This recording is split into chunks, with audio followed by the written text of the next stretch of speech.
consecutivo per la manifestazione Mestieri, Saperi e Sapori del Passato presentiamo un libro e come l'anno scorso abbiamo deciso di presentarlo in piazza, in mezzo alla gente, convinti come siamo che la cultura debba essere sempre più dinamica ed elastica nei suoi format, così da poter essere alla portata di tutti.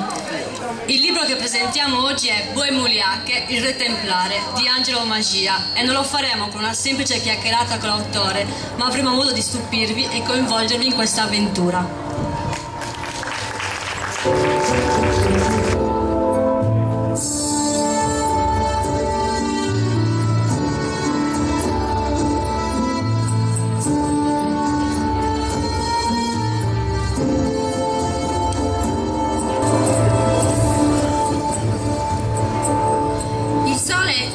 Dalla leggera foschia che nascondeva l'orizzonte, ed eccolo il mare. Sono arrivate nella notte e hanno gettato l'ancora nelle placide acque antistanti lo stagno.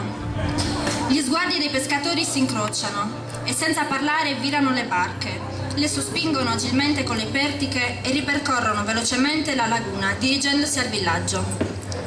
Dalle navi saracene discendono 1000 cavalli, altrettanti cavalieri e poi 2000 soldati armati di scimitarra. Il loro comandante impartisce ordini netti e, prima che il sole sia alto, l'esercito musulmano è allineato e pronto ad avanzare. Arribantes Morus, arribantes Morus! Arrivano i mori. La voce corre di bocca in bocca e prima ancora che le barche dei pescatori rientrino al villaggio, 2 messaggeri a cavallo corrono come il lampo verso Tarros per informare il re. I rintocchi delle campane avvisano del pericolo i paesi vicini e gli abitanti di Cabras si affrettano a cercare rifugio nella capitale del regno.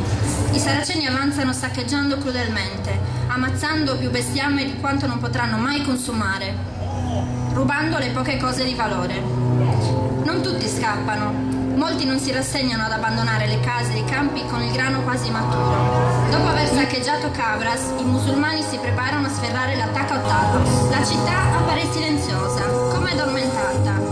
I soldati sono scomparsi e persino le campane adesso tacciono. All'improvviso un fiume d'acqua salata allaga la strada polverosa e i campi. Il re ha ordinato di rompere gli argini delle saline e di sollevare le paratie che le collegano al mare.